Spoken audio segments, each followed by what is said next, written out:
आखिर दिल्ली का मुख्यमंत्री किसको बनाएंगे, ये यक्ष प्रश्न आज पूरे देश के जनमानस, जागरूक जनमानस के दिलो दिमाग में छाया हुआ है। आखिर अमित शाह और मोदी किसको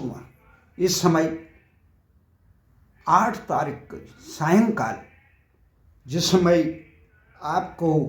ये 6:45 के करीब हम ये आपसे रूबरू हो रहे हैं, उस समय भारतीय जनता पार्टी के शीर्ष नेतृत्व प्रधानमंत्री नरेंद्र मोदी भाजपा मुख्यालय में दिल्ली की जनता को धन्यवाद कर रहे हैं, जो उन्होंने मोदी की गारंटी पर विश्वास किया। वो यमुना माँ की मैया की जय कह रहे हैं। यमुना माँ की जय करने के प्रसंग से मुझे बरबस याद आया, वो भगवान कृष्ण द्वारा कालिया मर्दन जिन्होंने यमुना को जहरीली कर दी थी, उसी प्रकरण में अरविंद केजरीवाल ने भी कहा कि यमुना में जहर घोल दिया गया या देश की राजनीति को जहरीले पथ पर ले गया रेवड़ियों के द्वारा। ये तमाम चीज़ें हैं। यहाँ पर विकास की संवैधानिक संकट पैदा करना, ये जो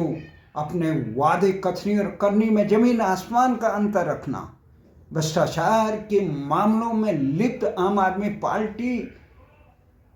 को दिल्ली की जनता ने नकार दिया। जो भूल भारतीय जनता पार्टी ने 2013 में सरकार न बनाकर सबसे ज़्यादा विधानसभा सीट 31 जीतने के बावजूद जो भारतीय जनता पार्टी के तत्कालीन नेतृत्व ने जो भूल की, उस भूल को आज मोदी के नेतृत्व वाली भारतीय जनता पार्टी ने सुधार किया है। दिल्ली की जनता ने जनादेश दिया। केजरीवाल की तमाम प्रकार की छल प्रपंच और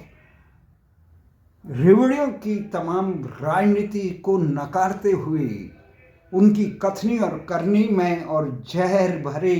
राजनीतिक अंधतुष्टिकरण के उस पर दिल्ली की जनता ने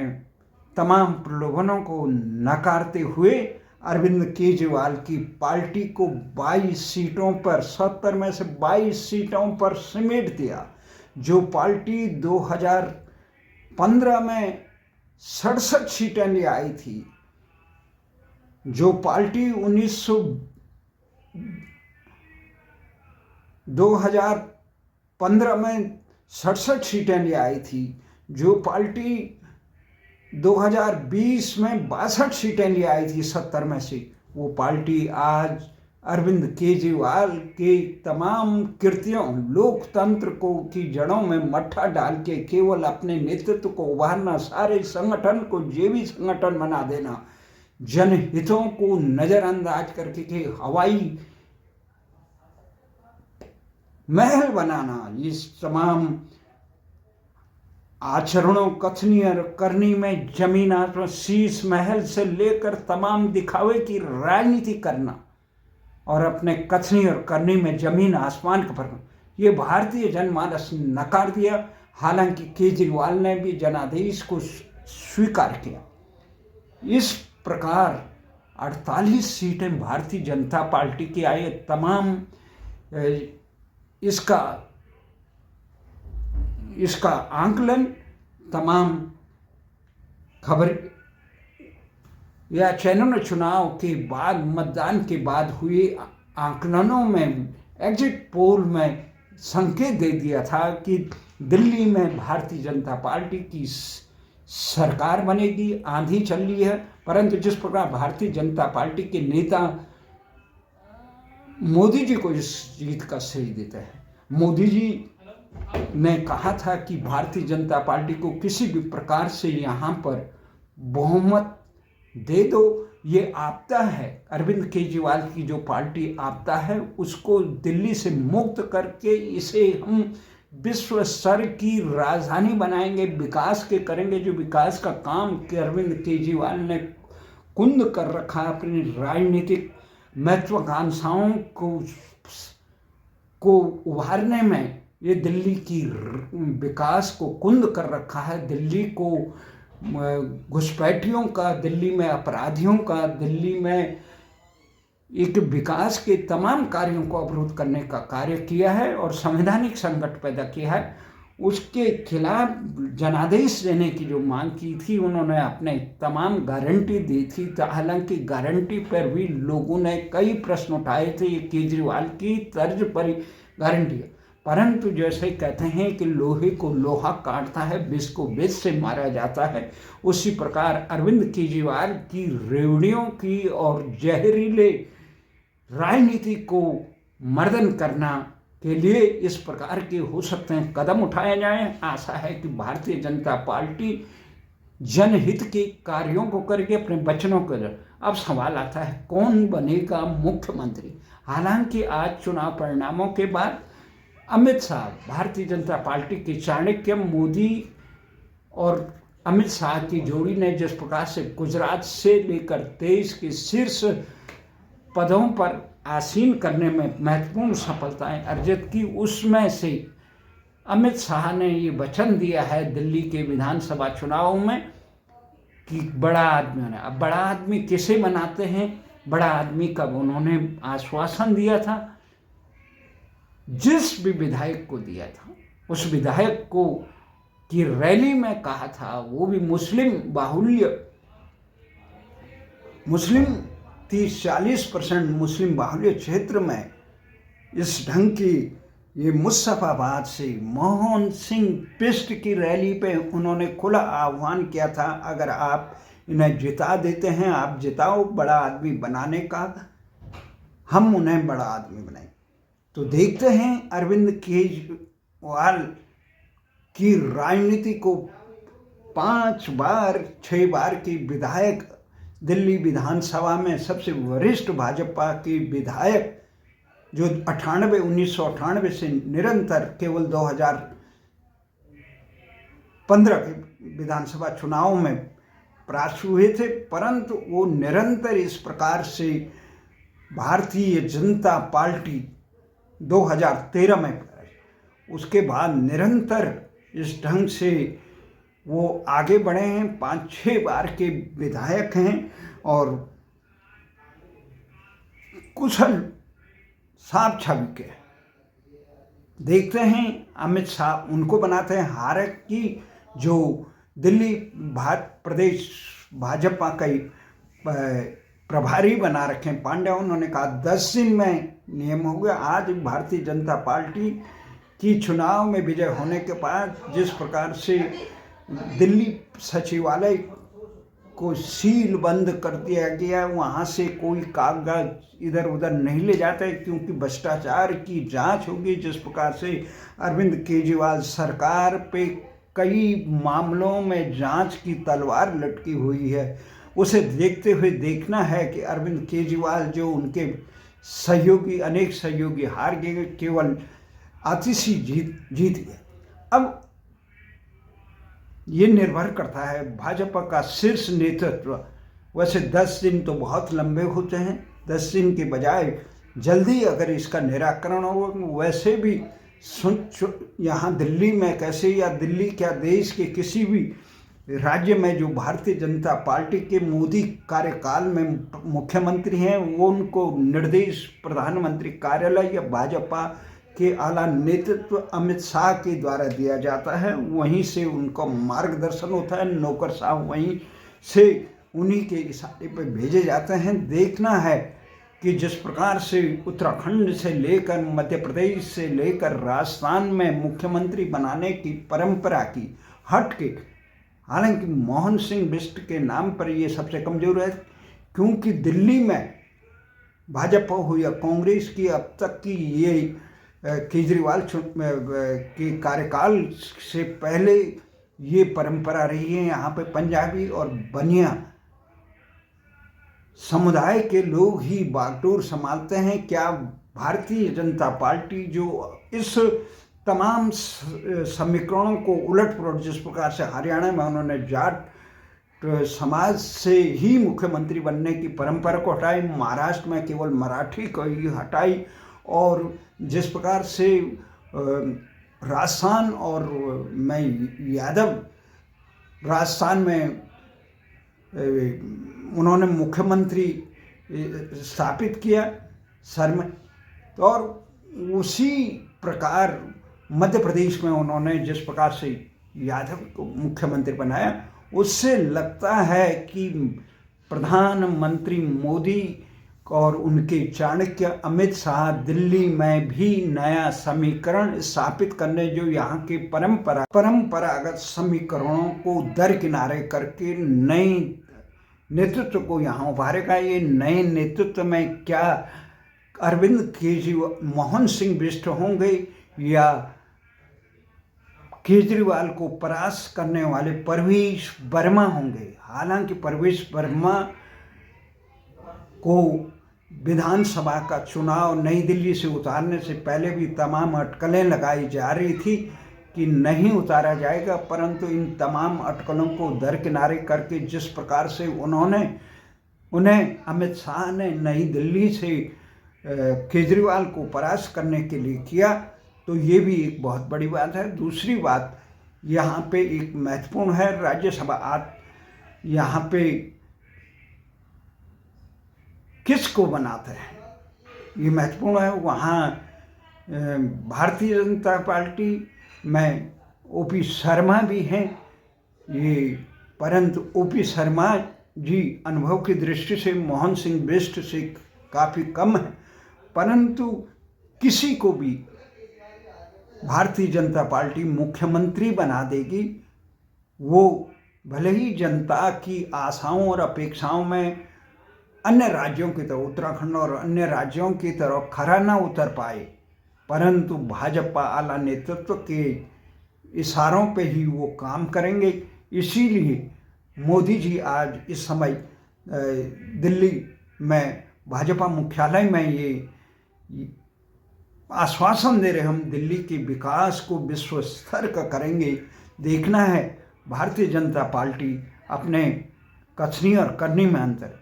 हमें आशा है कि भारतीय जनता पार्टी अपने उपेक्षित अनुभवी कार्यकर्ताओं को, जगदीश ममगाई जैसे अनेक कार्यकर्ता जो सुलझे हुए हैं, जिन्हें दिल्ली के विकास के बारे में, दिल्ली के शहर विकास में, नगर विकास के लेकर, पर्यावरण से लेकर तमाम चीज़ों का विषय, आशा है यहाँ के नौकरशाहों के अनुभवहीन नौकरशाहों जिस प्रकार से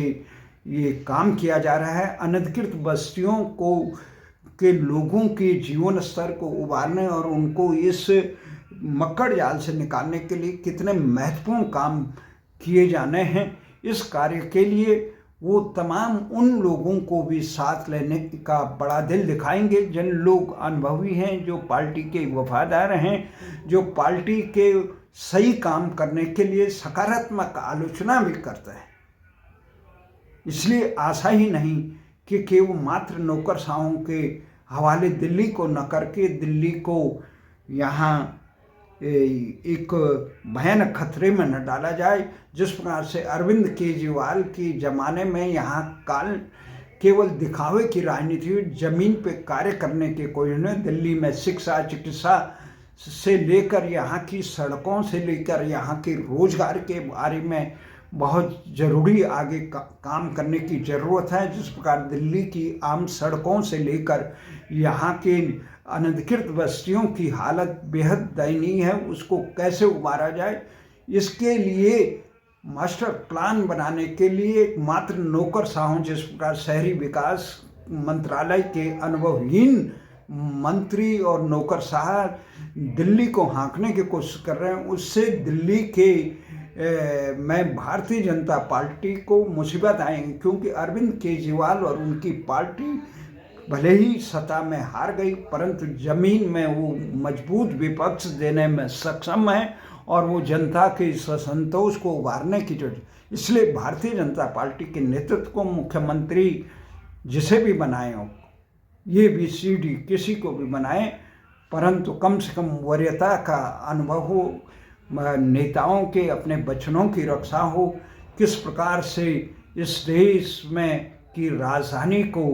यहाँ पे घुसपैठियों का अड्डा न बन पाए, यहाँ पे अंध तुष्टिकरण का अड्डा न बन पाए, यहाँ पे नौकरशाहों की पे नकेल रखने की ज़रूरत है। जिस प्रकार से यहाँ पर तमाम कार्य हो रहे हैं, दिल्ली की आशाओं में कैसे होगा। ये न हो कि 27 साल के वनवास के बाद भारतीय जनता पार्टी, जो पहला इतिहास रहा है कि खुराना जैसे जनप्रिय नेता, दिल्ली के अनुभवी नेताओं को हटाकर जिस प्रकार से सुषमा स्वराज और उसके बाद साहिब सिंह वर्मा को रखा गया, उससे दिल्ली की जनता ने चंद समय के लिए 3 मुख्यमंत्री बदलने के लिए नाखुश रही। उसके बाद शीला दीक्षित का कार्यकाल आया, शीला ने बहुत कार्य किए, परंतु आज इन चुनावों में एक बात और स्पष्ट है, कांग्रेस भले ही अपना यहाँ पे वो न कर पाई हो, अपना कोई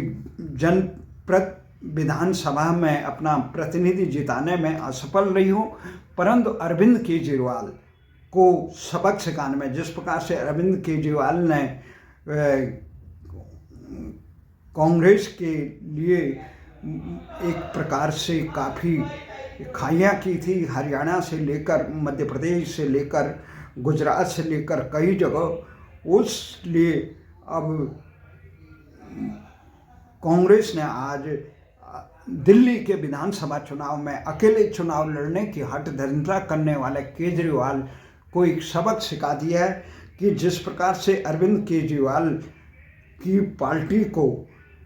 आम आदमी पार्टी को यहाँ भारतीय जनता पार्टी ने 45.89% जीत कर 48 सीटों पर हासिल की, वहीं आम आदमी पार्टी ने 43.65% जीत कर केवल 22 पे सिमट पड़ी। कांग्रेस का यहाँ पे ग्राफ 6.39 है, जो दोनों का मिलाया जाए आम आदमी पार्टी और 50% के आसपास होता है। अगर आम आदमी पार्टी कांग्रेस का साथ लेती, अपनी हठधर्मिता नहीं दिखाती, अहंकार नहीं दिखाती, तो दिल्ली के चुनाव परिणाम बदले होते, क्योंकि कांग्रेस और भारतीय आम आदमी पार्टी का चुनाव परिणाम 50 के आसपास हो रहा है। कांग्रेस 6.39 और आम आदमी पार्टी 43.65 है। भारतीय जनता पार्टी को कुल 45.89, यानी 5% अधिक होता। तो इस पर कटाक्ष करते हुए जिस प्रकार से जम्मू कश्मीर के मुख्यमंत्री और लड़ो, खूब लड़ो, जी भर के लड़ो का कार्टून दिया, व्यंग किया, तो इसके लिए अरविंद केजरीवाल जिम्मेदार है। जिस प्रकार से अरविंद केजरीवाल ने कांग्रेस के खिलाफ मध्य प्रदेश से लेकर गुजरात से लेकर हरियाणा में ये कार्य किया, उसकी बदौलत भारतीय जनता पार्टी का रास्ता सदासीन हुआ। उसका करारा सबक कांग्रेस ने भले ही चुनाव में कोई महत्वपूर्ण उपलब्धि हासिल न की हो, परंतु एक सबक दिया और अपने मतदाताओं को एक संदेश दिया कि मतदाता कांग्रेस मैदान छोड़ के नहीं जाएगी, अपितु कांग्रेस अपने जनाधार को वापस लेने की कोशिश करेगी। आशा है कि भारतीय लोकतंत्र में दिल्ली में जो ये 27 साल बाद भारतीय जनता पार्टी का वनवास हुआ और ये चौथी बार अरविंद केजरीवाल दिल्ली के मुख्यमंत्री नहीं बन पाए, सत्ता में आम आदमी पार्टी ने आए, इससे सबक लेकर दिल्ली के तमाम राजनीतिक पार्टियों को आगे सोचना होगा। इस पे कि राजनीति में जो लोकतंत्र की रक्षा की बात करते हैं, भाजपा आ गई या कांग्रेस के लिए या विपक्षी दल सपा बसपा या अन्य दल, ये जितने इंडिया गठबंधन के हैं, ये लोकतंत्र बचाने के नाम पर इस पर कटाक्ष कर रहे हैं। बलिया के सागर यादव के समर्पित युवा नेतृत्व, वो कहता है ये पार्टियां लोकतंत्र नहीं अपने परिवार बचाने की बात कर रहे हैं, उनसे 100 गुना बेहतर भारतीय जनता पार्टी है। ये केवल अपने परिवार का नेतृत्व बचाते, चाहे सपा हो या मुलायम सिंह का हो या उधर लालू यादव का हो या ममता बनर्जी का हो, वो तमाम समाजवादी लोगों को उद्वेलित कर रहे हैं। वो कह रहे हैं अगर आप केवल इन लोगों को, इनके परिवार की पार्टियों को बचाना चाहते हैं तो आप लोकतंत्र पर रहम करिए। इसी साथी आशा है लोकतंत्र की परिभाषाओं को समझेंगे। न भारतीय जनता पार्टी और कांग्रेस यहाँ मोदी की गारंटी हो या अरविंद केजरीवाल की गारंटी की जगह दलों की गारंटी हो, राष्ट्र के प्रति समर्पित हो, अपने निष्ठावान कार्यकर्ताओं को आगे बढ़ाया जाए। दल बदलुओं को वरिष्ठ पदों पर शामिल करने के महत्वपूर्ण निर्णय से लोकतंत्र मजबूत नहीं होता। जय हिंद, जय भारत।